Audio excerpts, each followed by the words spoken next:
All right, guys, so this is the last lesson for your virtual work. We've talked about the Mexican War. We've talked about abolitionists. Today we're going to talk about stuff that jumps a little bit ahead in the future because I wanted to talk to you guys specifically about the Compromise of 1850. So this is going to come right after the Compromise of 1850. Henry Clay comes up with it, the Great Compromiser. But the year is 1852. It is time for a new presidential election. The Democrats, the party of the South, they cast 50 ballots trying to decide who they're going to choose. Eventually, they end up with a guy named Cass. They bypassed Lewis Cass, and they end up with Franklin Pierce. Franklin Pierce, nobody knows who he is.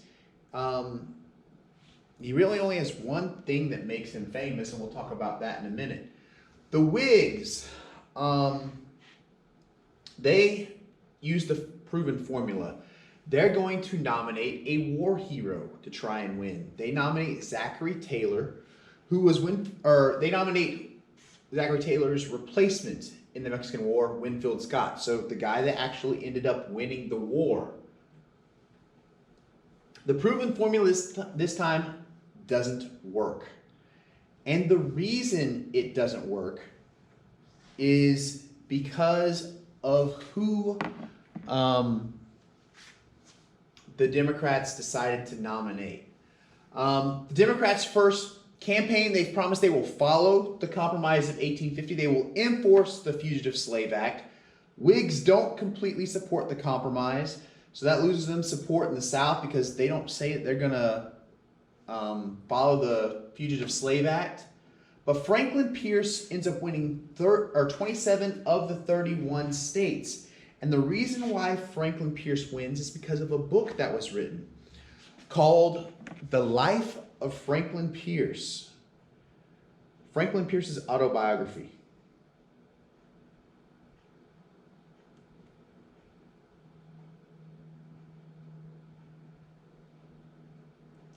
If you guys look right here,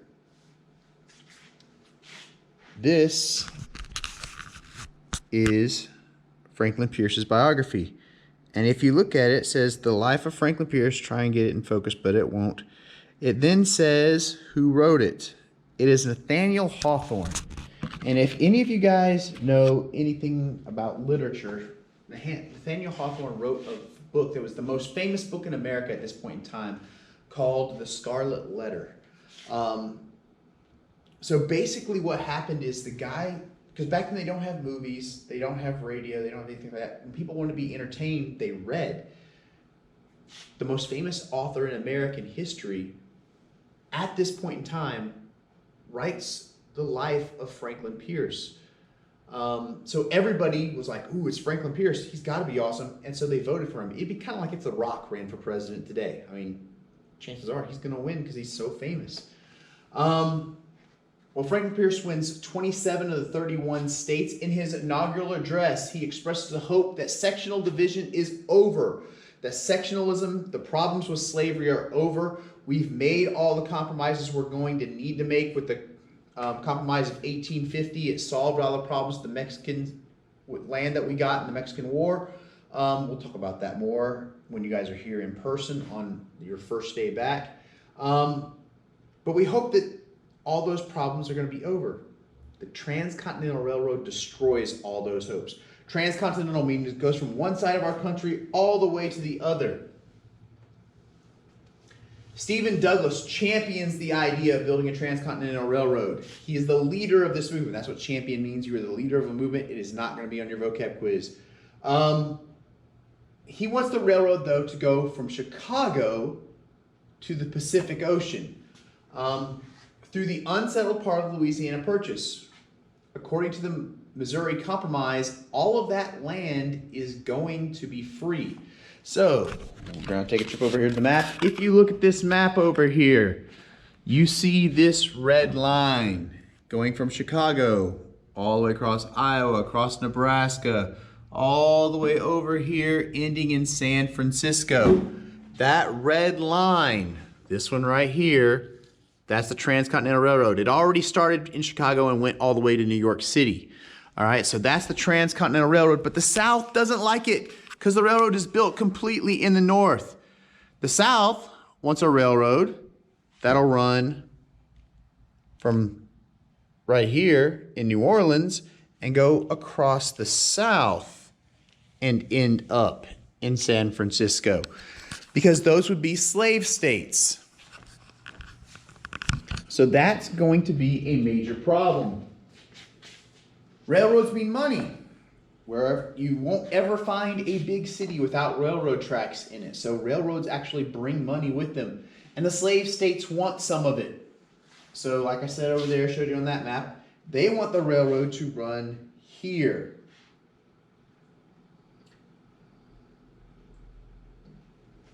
To accomplish the goal of having the railroads start in his own state, in Illinois, because Stephen Douglas is from Illinois, he makes a compromise with some of the Southern senators. They agree to support him if the lands west of Missouri would be open up to slavery. Now see, the Missouri Compromise said all of this land right here is guaranteed to be free states. Guaranteed to be free states because it's above the line 3630. Well, they're trying to make a deal that changes all of that.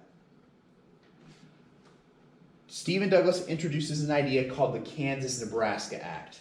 The Kansas-Nebraska Act would put the remainder of the Louisiana Territory open for popular sovereignty, meaning the people will vote. Popular sovereignty, the people have the power, the people will vote. So all of this area was guaranteed to be free states.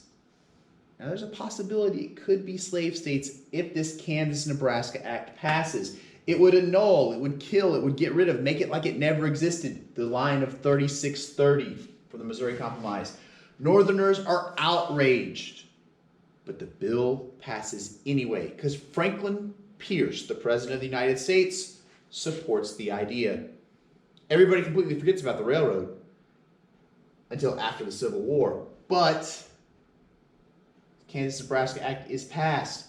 See, here's the part that upsets the North the most. The North had it won. This was all guaranteed to be free states. And now they've given the possibility that it could become slave states. People begin flooding into Kansas from all over the United States. Very quickly, Kansas reaches the population of 60,000 people. Many people from the neighboring slave state of Missouri actually came over there. This political cartoon is talking about that. You've got a slave being forced down the throat of a free soiler. This right here is a platform. It is the political party's view on all the topics. Each board is a plank. So you see Kansas there. It says Democratic Platform on the bottom.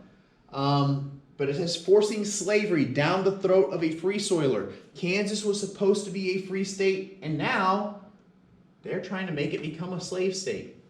When elections were held to decide, for popular sovereignty, decide if Kansas is going to be a free or slave state, slavery wins. Although many of the voters simply came across the border from Missouri, they didn't live in Kansas, and then returned home, the election was a fraud, all right? You guys have heard lots of people talking about how they think that this election that we just had for president, there was lots of fraud going on. There were illegal ballots and things like that. In this one, there actually were. In one district, there's 2,905 voters. 6,307 people actually voted. Almost 3 times the number of people, or more than double the number of people that were registered. In one vote, in one city, they investigated the ballot box and found that the entire city of Cincinnati, Ohio had voted in Kansas. So all of these votes are illegal. Problem is both sides are cheating and nobody knows who cheated the most. Nobody knows who actually would have won. The state became a slave state and the capital was Lecompton. Many people of Kansas refused to accept the legislature that was elected. And they create their own capital, free soil capital of Topeka. So Kansas has 2 capitals at this point in time. The group against slavery in Kansas was called the Jayhawks. That's my favorite basketball team. Cheer from a football too, but we won 0 games. All right, so the Jayhawks, that's how you spell Jayhawks, they were the side against slavery. The reason they're called Jayhawks is because jaybirds are noisy and hawks are silent. So that was kind of why they attacked both ways. Henry Beecher sent weapons to the Jayhawks. This is Harriet Beecher Stowe's brother, the one who wrote Uncle Tom's Cabin. But since it was illegal to send weapons across state lines, he sent them in Bible boxes. Because of that, these rifles became known as Beecher's Bibles. When they would search, well, you don't search crates of Bibles for rifles, and so he was able to get them over there. Pro-slavery forces attacked Lawrence.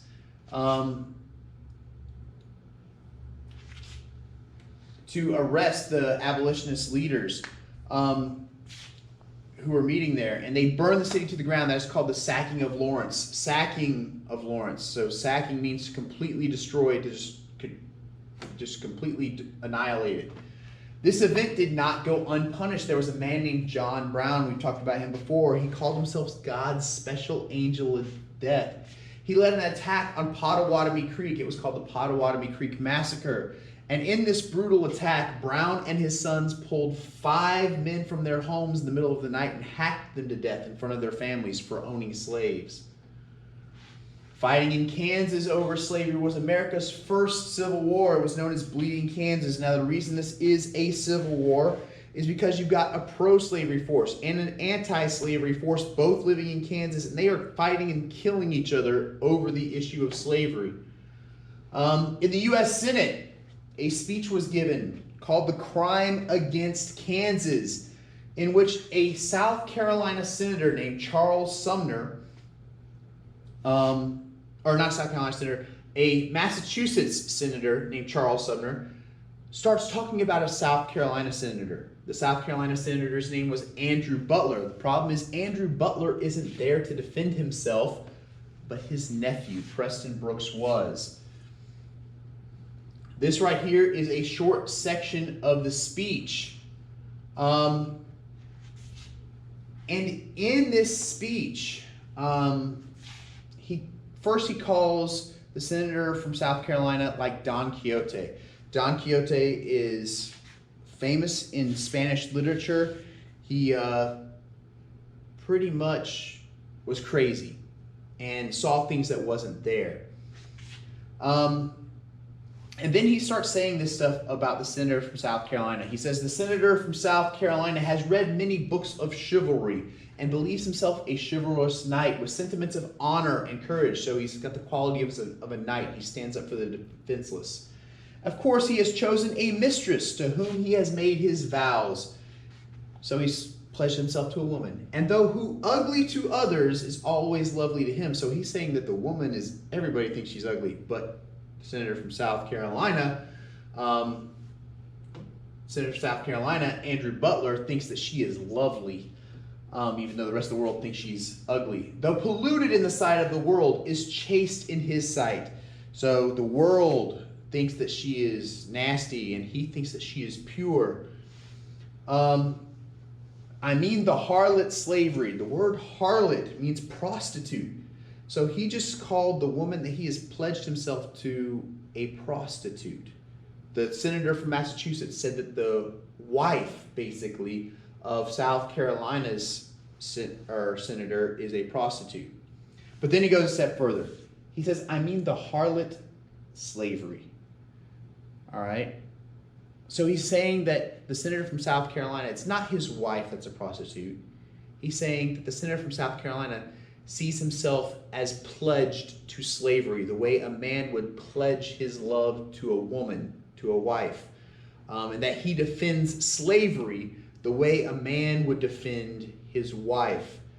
So he's not really attacking Senator Butler's wife. He's attacking the idea of slavery. Preston Brooks confronts Charles Sumner, and Sumner attempts to stand. Preston Brooks hits him in the head with a cane to keep him seated. Sumner panics, and Brooks panics in return. Brooks ends up beating Sumner into unconsciousness, splintering his cane into many, many pieces. Sumner never fully recovers and was seen as a martyr. A martyr is somebody that suffers for a cause. The high school I went to in Kansas was called Sumner Academy. It was named after him because he fought against slavery. Preston Brooks was seen as a hero in the South for defending his family's honor, and many people sent him canes with messages attached to them saying, "Get one for me."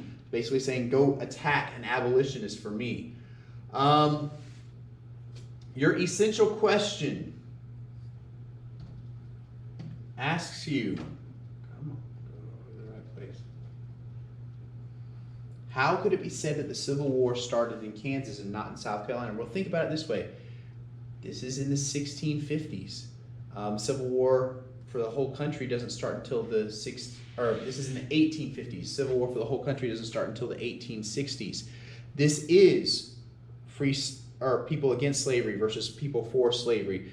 This is two groups that live in the same region fighting. So make sure you give me specific examples, specific names of people, specific names of events that took place to support your answer. This is your last lesson. Make sure you've done all 3 lessons, the Mexican War, the abolitionist ones, and Bleeding Kansas. Make sure that you've done your vocabulary quiz. Remember, it is a take-home quiz. I expect you to do whatever you can to get all the answers right. I will see you guys when you come back to school.